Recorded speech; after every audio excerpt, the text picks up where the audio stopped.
Hello and welcome to top10list.org, where you get a world of knowledge in 10 simple points. On today's episode, we're going to talk about top 10 Beatles songs. That's right, let's bring it back in time. Let's start at number 10 with Strawberry Fields Are Forever, and please pardon my singing, and that was written by Lennon. This song sprung from his memories of playing in a Salvation Army home called Strawberry Fields. Lennon was taking to drugs with his marriage falling apart and the strained relationship among band members.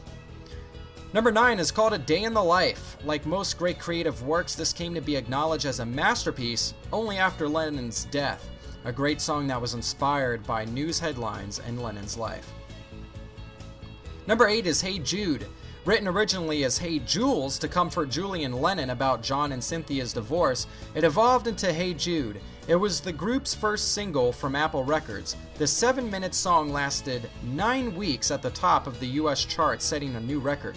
Over 8 million copies of the song are believed to have been sold. Number 7 is Across the Universe. This was written by John Lennon, and the words are flowing out like an endless rain came into his mind after he heard his wife talking endlessly about some matter. You can clearly see, or rather hear, the Indian influence on the Beatles in this song.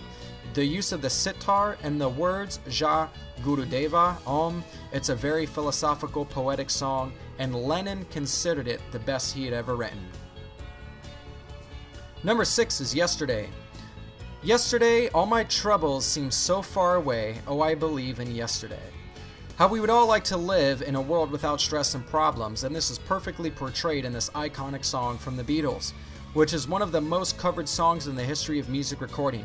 In the late 1990s, it was voted the best pop song ever in separate polls by the BBC in UK and MTV and Rolling Stone magazine in the US. Number 5 is Eleanor Rigby.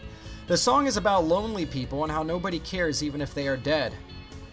Though McCartney chose the name randomly, the bizarre coincidence is that there's actually a grave of Eleanor Rigby in St. Peter's Church in Liverpool, and she lived a lonely life.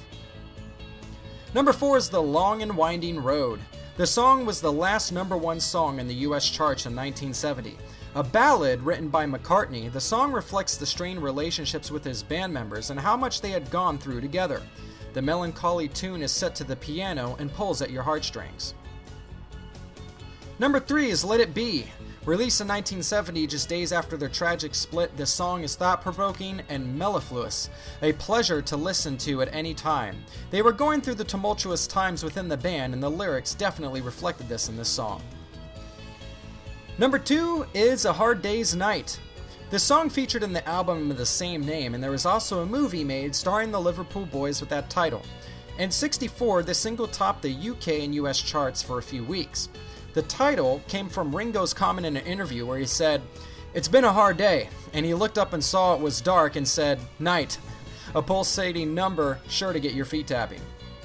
And last but not least on the list is I Wanna Hold Your Hand. I'm sorry, I'm not a singer, guys, please forgive me. This is the song that sparked off Beatlemania in the US when it was released in '63. This song was the top of the charts for 5 weeks and remained in the top 50 for another 16 weeks.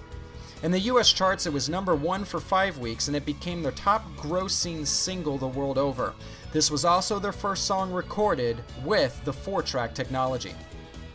Well, that concludes our list for top 10 Beatles songs. If you enjoyed this episode, don't forget to click subscribe and join us again for another edition of Top 10 List.